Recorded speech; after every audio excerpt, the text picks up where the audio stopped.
Hi, I'm on section 2.1 again. I think this is section 2.1. Yes, this is section 2.1, the last part of it. And I want to tell you about significant digits. These are also known as significant figures. They're very important. Let me show you why they are important. Take a look at these measurements. I'm going to make this bigger for you. Okay, what is the volume of water in here?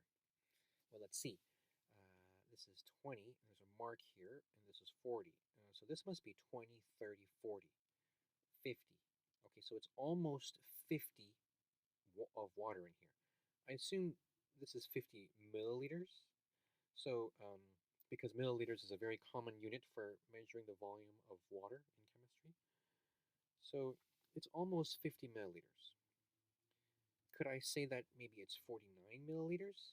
Yeah, I could say it's maybe 49 milliliters. Here's what I cannot say. I cannot say it's 49.1 milliliters. Why? Because I don't even know that it's 49 milliliters. I mean, it might even be 48 milliliters.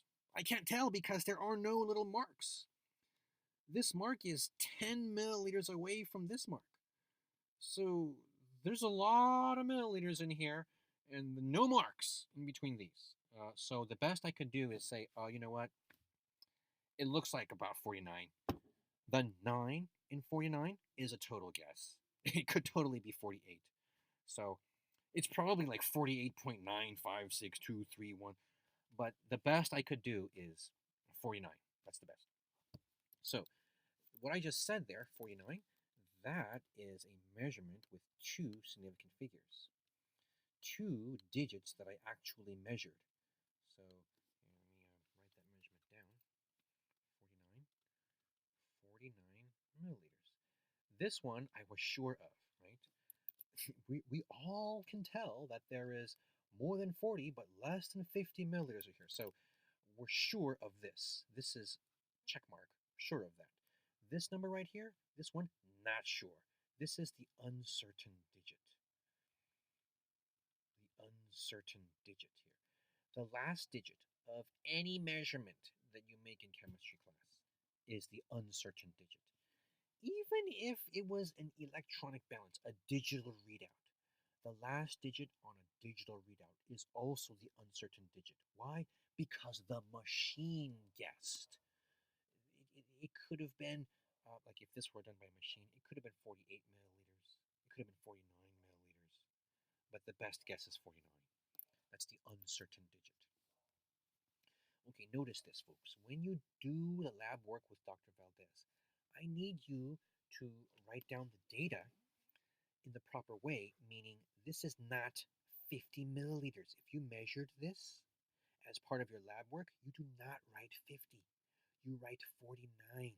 You must guess the last digit. Okay? All right. So let's look at this one now. Oh, wow. Looks like this is the same volume of water as we saw in here. Except look, there are more marks. I got 40. Oh, actually, this is not the same volume of water. This is more than 40, but less than 50. Isn't that what we had here? Yes, this is more than 40, but less than 50. Okay, this probably is the same volume of water. That must be why they drew these pictures next to each other in the book. Okay, so let's assume that this is the same volume of water. 40, 50. Now, this instrument, this is called a graduated cylinder because it's a cylinder and it has these marks in a gradual way. So it's a graduated cylinder. This graduated cylinder is a better tool for measuring volumes of liquids than this cup is. This cup we call a beaker.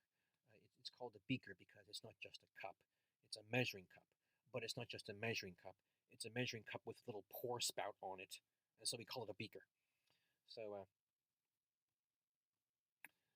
this graduated cylinder is better than the beaker because look, it has all these marks in between the 40 and the 50, whereas the beaker didn't have any marks between the 40 and the 50. What do these marks mean? Well, there are 10 steps here. 1, 2, 3, 4, 5, 6, 7, 8, 9, 10. 10 steps, and 50 minus 40 is 10 milliliters. So 10 milliliters divided by 10 steps, each mark must be 1 milliliter. Here, let me show you.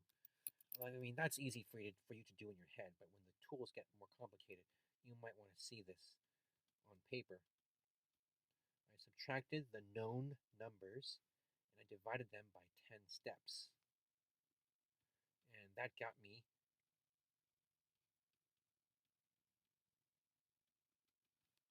1 milliliter per step. Notice that milliliters are on top, steps are always on the bottom.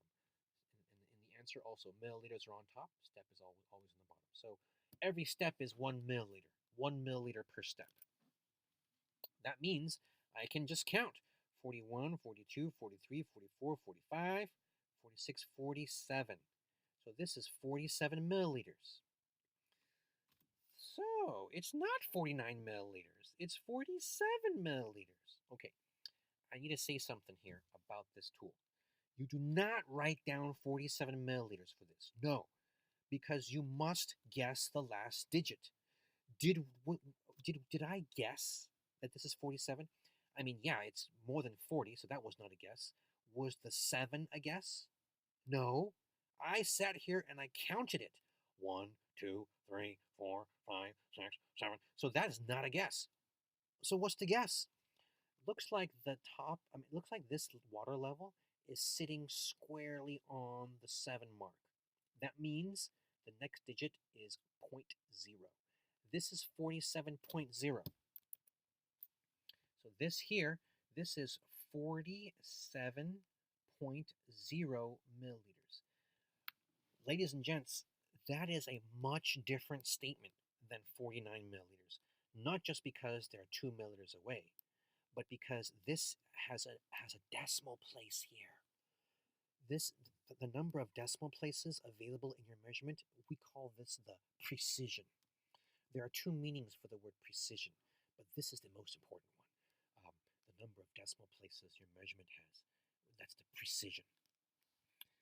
Your book defines the word precision with the other definition, which is less important.